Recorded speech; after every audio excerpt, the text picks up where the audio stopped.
네, 안녕하세요 여러분, 카레 박지훈 기자입니다. 저는 지금 기아 K7 신형 K7 시승 행사에 왔는데 오늘 이광환 기자님이랑 저희 엑센트 타고 같이 왔거든요. 근데 저 주차하는 사이에 이 형 또 어디로 사라진 거야 또. 이거 다 K7이었어. 진짜 많다. 이광환 기자, 저기 있다. 이 도착하자마자 업무에 열중하는 이 엄청난 자세. 저기 보니까 저는 K7 이거 실물로는 처음 봤거든요. 네. 저희 디자인은 이미 살펴본 영상이 있어서 그거 많이 봐주시면 좋을 것 같고. 그러면 짧게 포인트만 한번 볼까요? 그럴까요? 네. 저는 실제로 처음 보는 거라 가지고. 어때요, 첫인상? 아까 말씀해주신 그대로인 것 같아요. 일단 그릴이 굉장히 커졌어요. 그쵸. 그래가지고 일단 그릴의 그 크기 자체가 좀 압도하는 느낌이 있고 굉장히 날카롭네요. 일단 첫인상 자체가. 크기가 커지면서 좀 바뀐 게 있어요. 뭐가 바뀌었나요? 여기가 꺾이는 게 보시면 요만큼이 내려가다가 한 3분의 1까지 내려가다가 3분의 1에서 다시 내려가는 게 아니죠. 안으로 들어가다가 3분의 1부터 다시 나가기 시작하잖아요. 요 높이가 딱 헤드램프랑 걸립니다. 그래서 이 선이 쭉 가다가 이 들어가는 면이랑 맞아서 쭉 이어지게끔. 요것도 여기까지 꺾였으면 센스 없는 건데 얘랑 꺾이는 면이랑 맞춘 거죠. 요런 게 좀 센스 있는 터치고, 기존과 달라진 점은 요런 크롬의 두께가 두꺼워졌다는 점, 그리고 요 안쪽 디테일도 좋아졌죠. 뒷모습은 왜 바로 가자 했냐면 난 별로 마음에 안 좀 맹하지 않아요? 아니 그게 사실 지금 뒷모습 불만 말씀하셨잖아요. 요번 K7만의 문제가 아닙니다. 이전 세대, 지금 이 페이스리프트 전 K7이 나왔을 때도 많은 사람들이 얼굴 멋있는데 이 리어램프 쪽이 약간 김 빠진다. 아니 이것도 좀 많이 맹한데 내가 보니까. 야, 앞에는 되게 공격적인데, 그러니까 앞에는 육식동물이고 뒤에는 초식동물 아니냐? 이런 얘기를 했었어요. 근데 지금 얘가 리어램프 디자인도 확 많이 바뀐 거거든요, 이 정도면. 네네. 근데 그 태를 확 벗진 못했어요, 사실.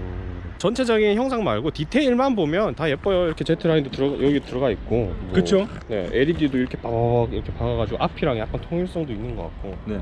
제 개인적인 취향이어서 여러 번 말씀드렸는데, 저는 요런 가짜 배기구 되게 싫어하거든요. 이거 가짜였네. 네, 가짜 배기구 싫어하는데 가짜를 쓰기 시작했어요. 이제 진짜는 어디 있냐?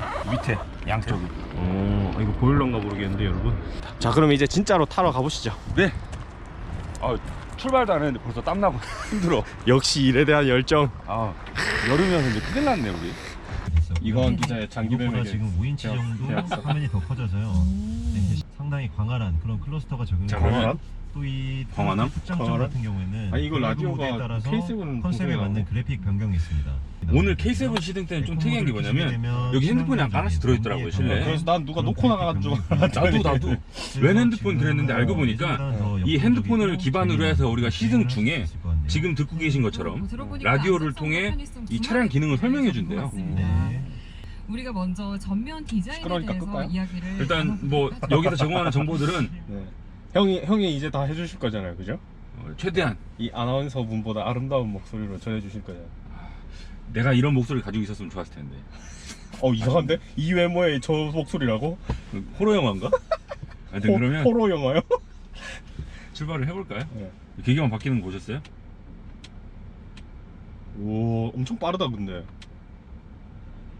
이야. 와, 스포트는 진짜 스포티하네. 지금 현재 아이들링 상태에서는 600rpm이라고 써지고, 제가 여기서 이렇게 rpm 올리면 근데 되게 그 움직임이 빠르다. 렉도 없고. 그리고 뭐 해상도도 그렇고 그래픽도 그렇고 그냥 뭐 거의 모니터인데? 그렇네요. 네. 그럼 일단은 출발을 해봅시다. 네. 그리고 지금 제가 빠져나가려고 하면서 주차를 놓으니까 봐봐요. 여기 어라운드 뷰 기능도 지원을 해주는데, 요게 앞부분 확대, 양옆 요런데 이제 그 차가 쭉 주차되어 있을 때 빠져나갈 때 상당히 유용하거든요. 그리고 뒤쪽 확대, 요게 이제 어라운드 뷰. 이게 모니터가 가로로 넓으니까 확실히 여러 가지를 한꺼번에 쓸 수 있네. 이런 것도 보여주고요. 그죠? 뒷타이어 궤적까지 보여줘. 와, 이런 것도 나오네. 차가 이렇게 지나간다는 거죠. 그러네요. 뒷타이어 궤적도 보여주네. 차는 항상 이 처음 딱 가속 페달 밟고 출발할 때 그 느낌이 되게 중요한 것 같은데. 그쵸. 네. 첫인상 사람도 그렇고 차도 그렇고 첫인상 상당히 중요해요. 첫인상 딱 어때요? 그냥 뭐 가성비든 뭐 승차감이든 뭐 소리든 뭐든. 디자인도 다 빼고 아니 그냥 그냥 나가는 나가면서 느낌만? 딱 처음 나가는 느낌이 어떠세요? 확실히 말씀드릴 수 있는 건 구형보단 낫네. 실내를 먼저 봅시다. 저도 뭐 출시 현장에서 사람들 엄청 빠글빠글 많을 때 대충 봐가지고 잘 기억은 안 나는데, 일단은 제가 방금 뭐라고 그랬어요? 구형보단 낫네 그랬잖아요. 실외도 구형보다 나아졌지만 실내가 구형보다 훨씬 나아졌어요. 1등 공신은 역시 이 두 개의 모니터, 12.3인치, 12.3인치 둘 다 12.3인치예요. 그래서 얼핏 보면 여기 중간에 틈이 있죠. 여기가 운전사에서 보면 딱 그 스티어링 휠의 림이 여기 딱 지나가거든요. 그래서 이렇게 앉아서 보면 여기서부터 여기까지 모니터인 것처럼 보여요. 마치 여기는 운전대 때문에 어쩔 수 없이 가린 것처럼 보이고, 여기서부터 여기까지 쭉 모니터인 것처럼 보여요. 전 좀 아쉬운 거 있어요. 뭐요? 요 모니터 각도가 물론 인체공학적으로 최적의 각도를 했겠지만 예. 개인적으로 요거를 요 각도 아래쪽에 이거랑 맞추면 좀 이 패널이 이 에어벤트를 뚫고 올라온 듯한 그런 느낌을 좀 줄 수 있었을 것 같은데. 이 각도보다 요 두께 있잖아요. 네. 요게 쭉 갔으면 요게 좀 더 들어가 있어야 되거든. 네. 이만큼이 지금 얘가 튀어나와 있잖아요. 네. 그래서 그런 느낌이 좀 깨지는 것 같아요. 와, K7 잔치다 잔치. 읽어보세요. 이거 K9에서 봤던 그쵸. 고기능이네. 똑같네요. 후측방 모니터링 시스템. 화질이 진짜 좋아. 예. 그때도 느꼈지만. 지금 오른쪽 넣어볼까? 왼쪽 넣어볼까? 요런 거 넣어주면 좀 방향지 시등 안 넣는 분들 좀 자주 넣지 않을까요? 나의 잘못된 기대인가? 방향지 시등 켜는 습관 없는 사람들. 네, 그분들 그냥 훅 들어오시는 그런 분들 있잖아요. 막 네. 무지묵지한 분들. 그런 분들이 좀 방향지 시등을 자주 켜시지 않을까? 이런 거. 내 생각엔 이거 넣어줬다고 습관이 바뀌진 않을 것 같아요. 진짜. 여전히 안 끼고 차선 변경할 것 그런 같습니다. 분들은 뭘 해줘야 도대체 넣을까요? 차선 변경, 방향지 시등을 안 켜면 차선 변경이 안 되게 만들어야지. 디스플레이, 큰 대화면 디스플레이 두 개에다가 후측방 모니터 띄워주죠. 그리고 앞에는 또 HUD까지 풀컬러로 내비게이션 연동시켜가지고 길을 알려주고 있으니까 앉아서 이렇게 있으면 되게 많은 지원을 받고 있구나 이런 생각이 들어요. 운전하는데 정보를 정말 쉽게 얻을 수 있어요. 정보를 확인하기가 너무 편해요. 자, 그리고 이번 K7 프리미어에서 바뀐 부분이 하나 또 있죠. 이 기어노브 부분. 기존에는 기어노브가 이렇게 PRND를 드드드드드 왔다 갔다 하는 수동 방식이었는데, 이번에는 전자식으로 바뀌었어요. 수동 방식이 아니지, 뭐라고 하죠 그거 보고? 부드득 방식. 그쵸, 그냥 부츠 타입. 네. 이렇게 그 가죽으로 씌워져 있는 그런 방식이었었는데, 이번에는 전자식으로 바뀌어서 이 기어노브 위치는 항상 그대로인 채로 딸깍딸깍 움직이게 되어 있죠. 이렇게 달리다가 R을 넣으니까 변속 조건이 아니라고 경고창이 뜨네요. 해본 적은 없었는데 저도 처음 해봤거든요.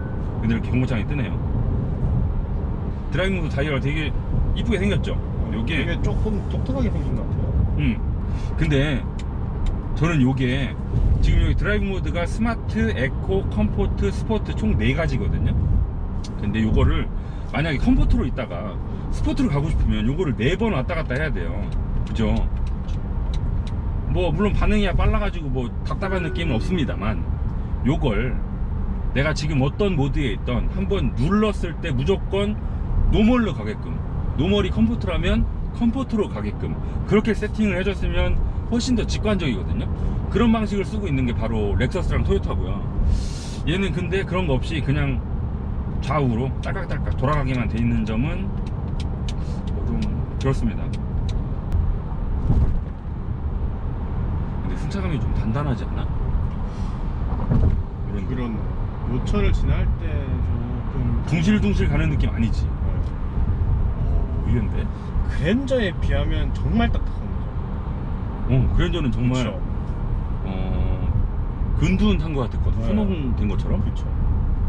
물침대 같았거든. 근데 얘는 퉁퉁퉁퉁 하는 느낌이 생각보다 많이 올라오는데? 네, 제법 단단해요. 그랜저랑 비교하면 진짜 단단한 거고. 이게 이제 이렇게 단단하다고 해서 고속 코너에 들어갔을 때, 혹은 뭐 혹시라도 서킷에 들어갔을 때 좌우 롤링을 잘 잡아준다는 얘기는 아닙니다. 네네. 그거랑 이거는 별개의 얘기니까. 근데 일단 타고 다닐 때는 좀 통통 튀는 느낌이 있네요. 여기 어쩌면 지금 K7에 들어가는 휠 중에는 가장 큰 19인치 휠이 들어가 있기 때문일 수도 있어요. 근데 깜빡이 소리 되게 작다.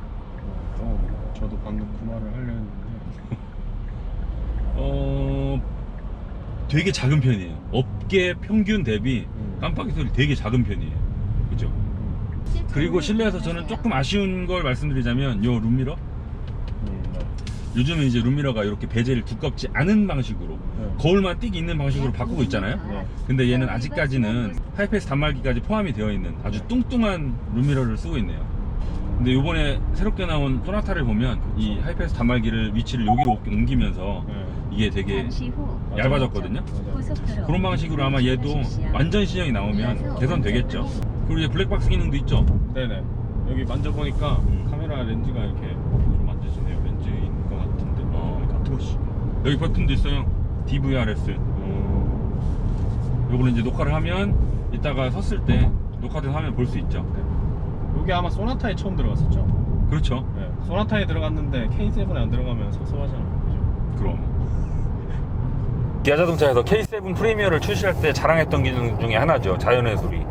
지금 소리가 하나, 둘, 셋, 넷, 다섯, 6가지가 있는데 요게 이제 그 소리를 통해서 운전자의 마음을 이렇게 어루만져주는 그런 기능이래요. 지금은 차가 뭐 그렇게 막히진 않습니다만 되게 막힐 때 솔직히 엄청 짜증나잖아요. 길 막힐 때 이렇게 뭐 생기 넘치는 수? 그쵸? 생기 넘치는 수. 뭐뭐가 있나요? 생기 넘치는 수. 소리를 좀 키워볼게요. 잔잔한 파도. 오, 파도. 비 오는 하루. 오천 카페. 이거는 그냥 잡음 들린다? 괜찮은데? 그걸 누가 깼다. 이거 이제 화이트 노이즈죠. 그렇죠. 이런 소리 때문에 그 커피숍 가서 공부하거나 일하시는 분들 많잖아요. 따뜻한 벽난로는 불소리 나. 여기에서 이제 갑자기 그 612번 손님 따뜻한 아이스 아메리카노 나왔습니다. 그러면 되게 웃기겠는데? 따뜻한 벽난로. 아, 역시나 화로 소리가 나네. 화로가 아니고 뭐지? 벽난로. 이거 보면 떠오르는 차 있지 않아요? 뭐요? 테슬라 모델 X. 아, 모델 X도 이 기능이 있죠. 어. 벽난로 이렇게 실제를 여기서 막 난로. 그리고 걔는 이 기능 켜면 실제로 따뜻한 바람까지 나왔었어. 맞아요. 그 열선 시트도 가동되고. 그 눈 뽀도독 뽀도독 밟는 소리가 나네요. 신기하네. 근데 저는 네. 그 출시 행사장에서도 말씀드린 바 있지만 요 기능을 처음 내가 접했을 때 어떤 느낌이 들었냐면 K9에 들어갔던 기능 혹시 기억나세요? 그 팬톤 색채 연구소와 함께 협업해서 그 앰비언트 라이트 색깔을 만들었다고 자랑을 했었거든요. 이제 그거는 시각적으로 운전자의 마음을 만져주는 그런 기능이잖아요. 얘는 청각적으로 똑같은 기능을 하는 거고, 그렇다면 그 두 가지 기능을 묶어서 생기 넘치는 숲으로 했을 때는 앰비언트 라이트를 연두색으로 바꿔주고, 파도를 했을 때는 파란색으로 바꿔주고, 오, 소리와 색깔을 연동시켰으면 어땠을까. 괜찮은데? 네. 4.7km 정도 고속도로를 달려야 하거든요. 요때 이 고속도로 주행보조 기능 한번 써봅시다. 네. 예전에도 그랬지만 현대자동차의 이 고속도로 주행보조 기능이 상당히 쓸만합니다. HDA라고 나왔죠. 이게 고속도로 주행보조라는 얘기인데 HDA 기능을 활성화시켜 놓으면 이렇게 제가 손을 살짝만 떼고 있을게요. 속도는 90일에 맞췄고 앞차와의 거리는 가장 짧게 설정했습니다. 제한속도가 100이니까 속도를 좀 올립시다.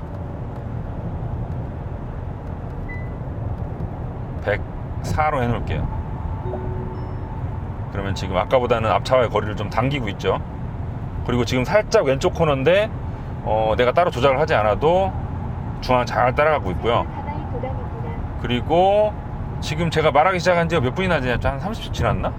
아직까지 경고음은 울리지 않고 있어요. 운전대에 손을 올리라고. 안정적이라고 판단을 하면 꽤 오래 갑니다. 운전대를 조작하라고 경고음을 울리기까지의 기간이 상당히 길어요. 아직도 안 울리죠? 그냥 가는 거예요, 혼자. 쭉. 아, 방금 스마트 크루즈 컨트롤러 전환됐어요. 고속도로가 끝난다고 판단하면 톨게이트니까. 그럴 수도 있죠. 우와, 다시 HDA 들어왔어. 그러니까 이게 되게 신기한 게 뭐냐면 고속도로 주행 보조 모드로 오다가 톨게이트가 다가오니까 해제돼요. 그냥 스마트 크루즈 컨트롤로 넘어갑니다. 그러다가 톨게이트가 끝나니까 다시 HDA 모드로 전환됐어요. 그걸 지가 혼자 해. 그리고 내가 이걸 지난번에 깜짝 놀랐던 게 뭐냐면 고속도로 달리다가 램프 빠져나가잖아요. 그럼 바로 또 스마트 크루즈 컨트롤로 넘어가요. 생각보다 얘가 고속도로인지 아닌지 판단하는 능력이 상당히 뛰어나요. 봤어요? 창문 지가 닫는 거? 내가 지금 터널 늦게 발견하고 창문 얼른 내려봤거든요. 이만큼 내리고 나서 제가 손을 떼니까 바로 올라가네요. 터널이 50m가 안 되면 안 닫아요. 너무 짧은 터널은 반응하지 않습니다. K9에 처음 들어갔던 기능이잖아요. 그래서 외부 공기 유입 차단인가 하여튼 이름이 그래요. 근데 이게 고속도로 주행 중에 터널이 나타나면 우리가 창문을 열고 있거나 아니면 그 외기순환 모드로 놔 있다가 또 터널 또 나온다. 봐봐요. 가지고 있지. 터널이 다가오고 있습니다.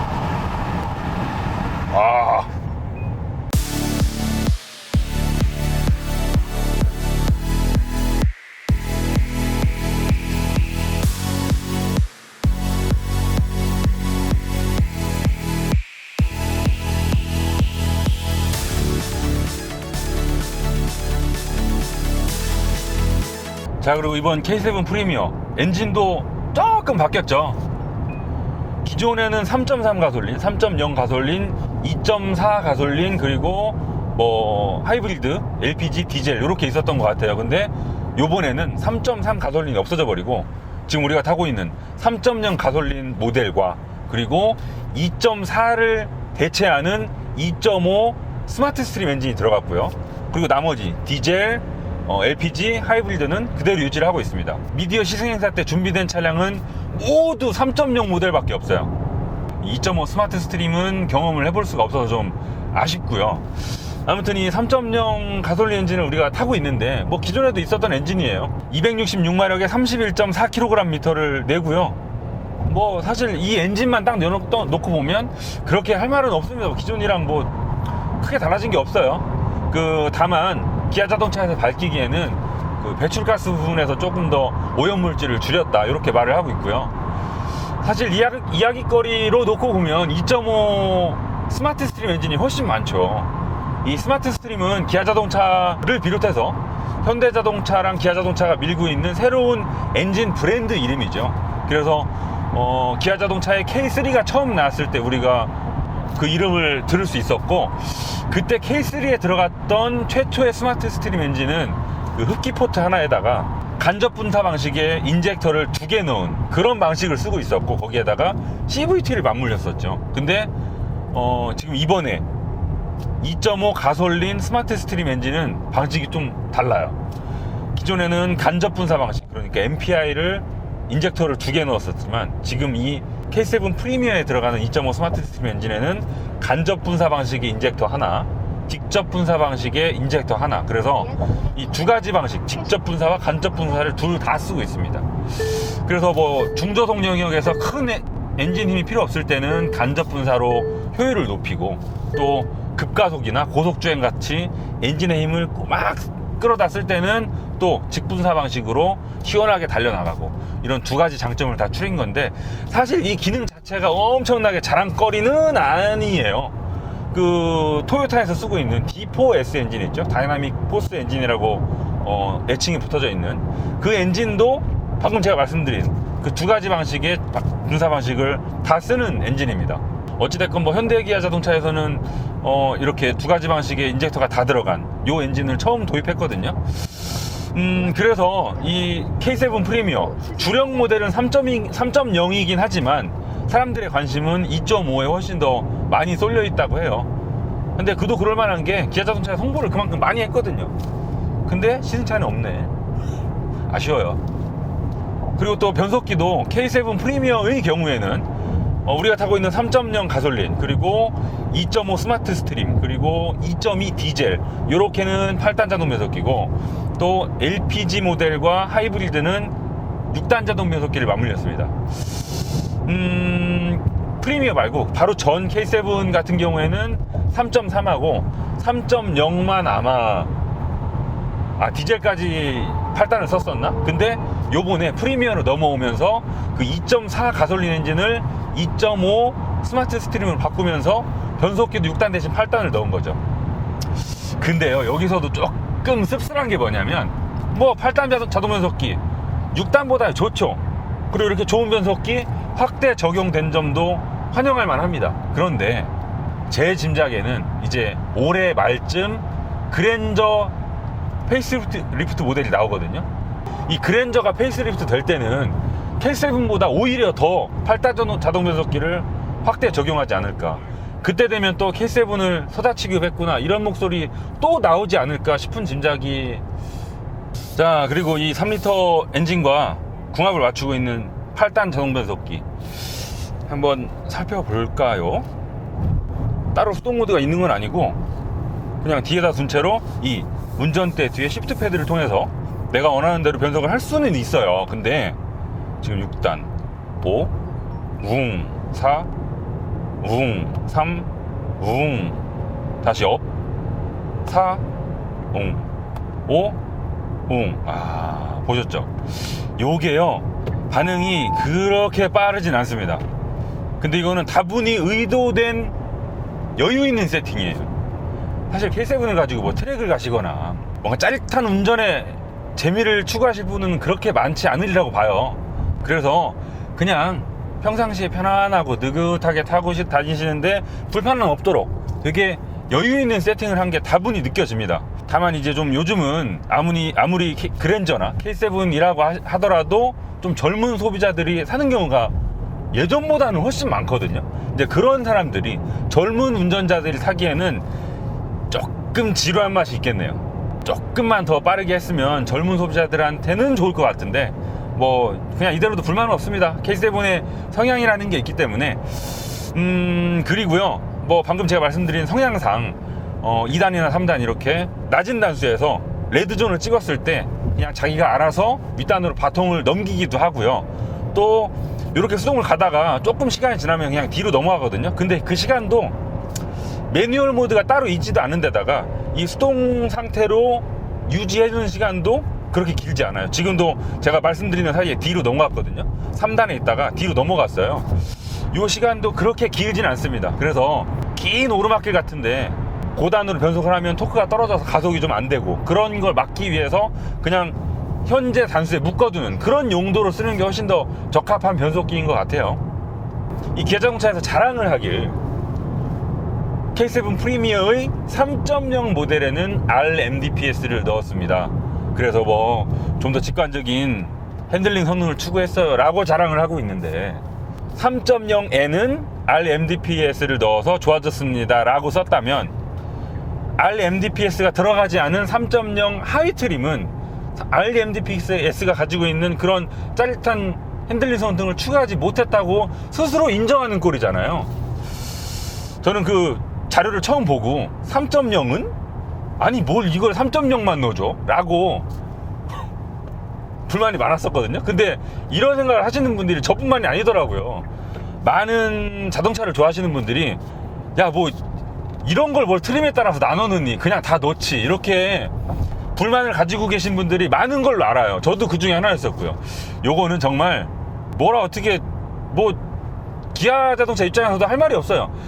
CMDPS가 RMDPS 대비 좋은 건 저렴하다는 거 하나밖에 없거든요. 요걸 들어도 쌉니다. 감히 예상컨대 이제 올해 말에 그랜저 부품 변경 모델이 나와요. 그때는 아마 지금 얘는 3.0 모델에 한해서 RMDPS를 넣었지만, 그랜저는 부품 변경을 할 때 아마 엔진 상관없이 전 트림에 RMDPS를 넣지 않을까. 그러면 이제 그때 가서 보면 기아 자동차가 서자 취급을 받았구나 이런 느낌 올 겁니다. 저는 그렇게 예상해요. 소렌토 때도 그랬고요, 스포티지 때도 그랬고요. 보통 보면 기아 자동차 모델들에선 트림에 따라 제한적으로 넣는 걸 그 뒤에 이제 조금 있다 나오는 경쟁 모델에 현대 모델은 현대자동차의 형제는 전트림에 다 넣는 경우가 왕왕 있었거든요. 이 K7 프리미어와 그랜저 부분 변경 모델도 이 RMDPS를 가지고 같은 상황이 연출되지 않을까 예상해 봅니다. 지금 그리고 K7을 몰다 보면 상당히 큰 차라는 게 느껴져요. 이 실내 공간 말고 차 전체 크기가 커졌다는 게 느낌이 저는 좀 커졌다는 수치를 보고 타서 그런지 모르겠지만 큰 차라는 게 되게 와닿거든요. 얘가 지금 5m예요. 5m 4995mm. 이거 정도면 중대형이 아니고 그냥 대형이에요. 길이만 놓고 봤을 땐. 그리고 이 정도 길이면 제네시스 G80보다도 5mm 더 길고요. 구형 K7보다도 25mm 더 늘어난 거거든요.